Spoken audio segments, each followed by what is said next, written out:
Hello my guys, welcome to another episode of the Microwave Kicks. Today we're going to discuss what clubs actually need to do. What is the next phase of a club when they have a bad season? How do clubs actually rebuild when they have a bad season?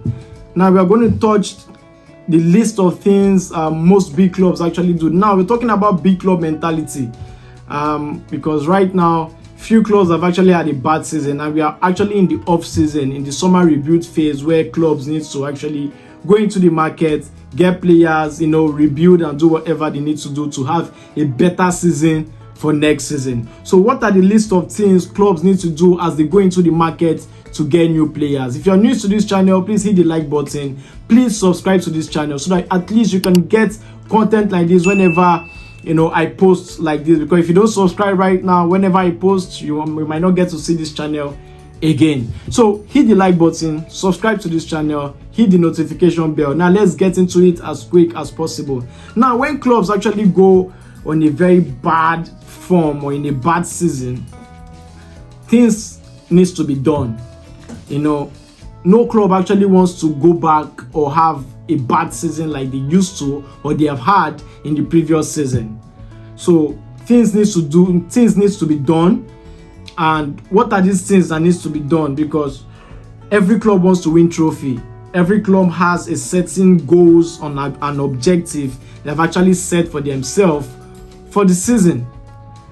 Now, some clubs actually do one of these things, while some clubs do all of it. So it depends on how bad the season has been. It depends on the team entirely, the status of the club, and what is the planned goals and objective for the club going into next season. Number one thing the club needs to do, which is very, very important going into the next season, majority of the clubs actually do, not all the clubs, especially a big club, is managerial change. Now, I'll give you an example. Manchester City had a very bad season. For the first time in a long time, they went trophyless. Real Madrid, for the first time in a long time, went trophyless. And they saw that there needs to be a change going into next season. And the first thing these two clubs do is managerial change. Yes, you might be thinking, but Man City didn't change coach. Oh, yes, they did. They changed their assistant coach. They brought in the former assistant coach of Klopp at Liverpool, which is Pep Linders. So they had a managerial change in between. While for the likes of Real Madrid, they had to change their coach entirely. The whole Ancelotti and the staffs left. Now they have brought in Xabi Alonso from Bayer Leverkusen. So most of the clubs, if they have a bad season, the first call, most of the time, is the coach. The coach takes the blame for whatever reason must have gone wrong for the season. So the first thing first is the changing of the coach. And I want to ask a question. Do you think changing of coaches every season in the rebuilding phase of a club, do you think it is mandatory for a club to actually change coaches every single time they are going to, or every single time they have a bad season or they are going to rebuild? Please share your thoughts in the comments. The next thing is the squad overhaul. Now, most of the players you have in that particular bad season must have had, probably they might not meet up to the expectation, or probably they might be close to having their contract being overrun, or probably something, maybe too much of injuries, they were not available, or probably they were out of form, or they did not meet up to the standard or something. The squad needs to be changed. Not all players now. I'm talking about majority of key players or majority of players.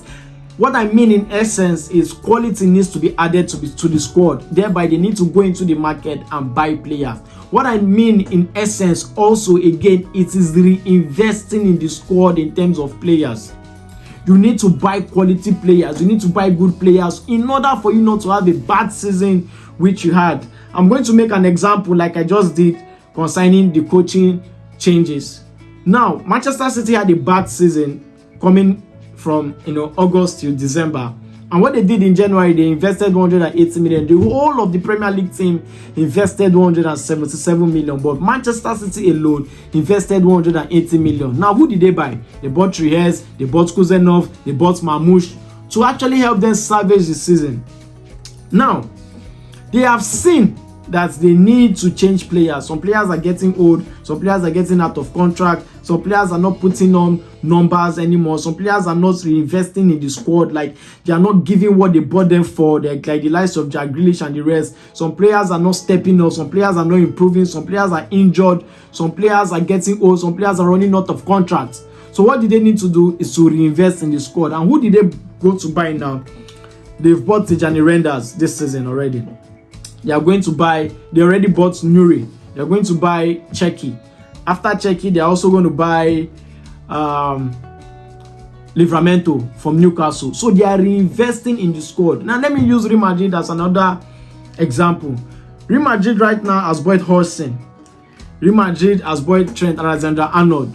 Real Madrid right now will buy Caracas from Benfica. So they are reinvesting in the squad. So investing in the squad, which is the most popular way of actually building up a team, is reinvesting in the squad. And that is what Real Madrid has done this season. And that is what Man City have done this season. Other teams are doing as well. Manchester United are interested in Buemo. Chelsea have started buying. They already bought Delap. So that's how it is. The most popular way of rebuilding a squad is to buy new players, reinvesting in the squad. My question is, would you like your club to invest in youth or buy big names? Please share your thoughts in the comments. The number 3 way the club actually rebuild is changing the sporting directors. Yes, the sporting directors are involved in buying new players. The sporting directors are involved in scouting, recruitment, hiring, all of that. So they are the one that actually might spot the player. They are the one that is actually in charge of the scouting team. They spot the player, they go in with negotiations, they give players contract length and all of that. Now, they share a high percentage of responsibility if a player doesn't perform.